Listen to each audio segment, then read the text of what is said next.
Hi, this is Matt Bianca, and welcome to the Sutra Pills podcast. This is the place to listen to some teachings from original Buddhist sutras. A sutra a day keeps the dukkha away.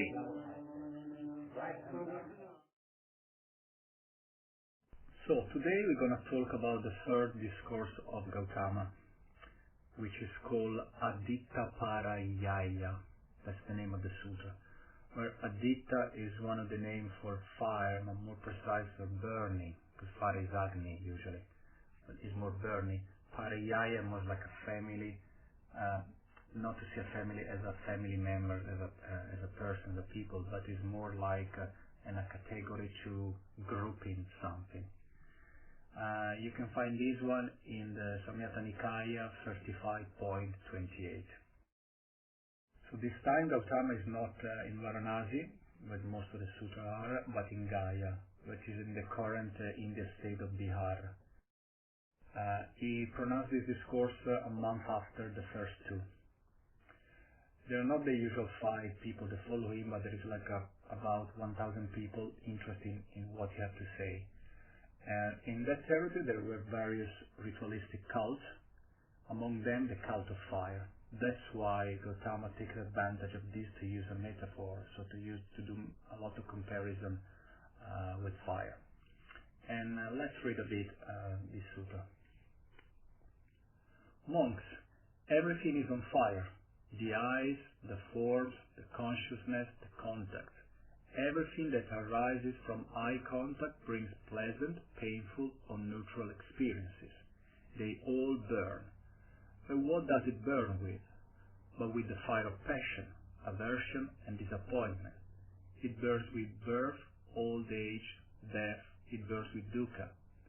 The ear is on fire, so it is the sound. The nose is on fire, so it is the aroma, flavors, body, touch, intellect, ideas, consciousness. Well-educated disciples are detached from form, consciousness, eye contact. Being detached, they become completely free. So basically from these few words, who is already used to Gautama discourse, you can see that it is all his theory, all his concept, all his teachings is just in the sutra. So when you talk about pleasant, painful, neutral experiences, we talk about the Vedana, the feeling, how it's translated badly in English for feeling. And then when we talk about what is the fire, with the fire, how it burns, it's burned with passion, with aversion, with disappointment, what they are. The 3 poisons, basically.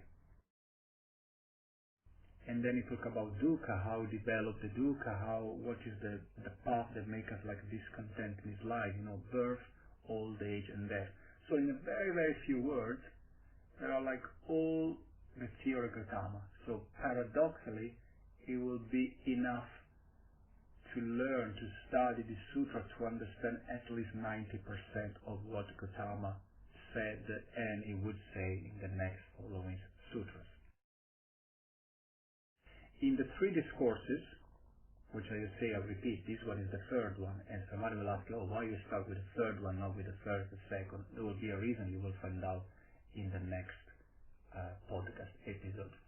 So, but anyway, in the 3 discourses, in almost all of the initial sutra, Gautama adds this emblematic phrase: I teach suffering and its cessation. I teach the 4 noble truths, nothing else. So very clear, very simple. There is not so much intellectual discourses going around his mind. By the way, remember that the mind, according to Eastern philosophy, according to Hindu philosophy, the mind is just one of the 6 sense organs. So it's not more important or less important, for example, viewing or touching. So, but in this sutra, it makes it clear that that's what it teaches Gautama. It teaches the 4 noble truths, nothing else. So, the suffering and its cessation. The first 3 discourses, which regarded the perpetuity of suffering, its origin, and its cessation, find strong support from neuroscience, from nowadays neuroscience. The fundamental concept of his first 3 discourses is nothing new or exotic for us. Even in the so-called West, Heraclitus already spoke between 500 BCE and 600 BCE of Pantare, which means the becoming, This is one of the most common translations from ancient Greek, the becoming, so the habitual tendencies also. Later, the philosophy of becoming had its spokesman in many other philosophies, from Democritus, Parmenides, Pyrrhus, Plutarch, Marcus Aurelius in the Roman Empire, until the more recent like Kant, Averroes, and Nietzsche. So here we can say that East and West met some time ago, a long time ago, at least on a philosophical level. This union is summarized in one of the most famous Latin phrases, sic transit gloria mundi, which in English is like, how ephemeral are the things of the world. This has been the Sutra Field Podcast, and I am Matt Bianca. Thank you to be here and listen to me. Comments are really appreciated. Whatever you want to tell me, just make a comment, even a bad one. Of course, the most important, may you be well, may you be happy, may you be free from suffering. Bye.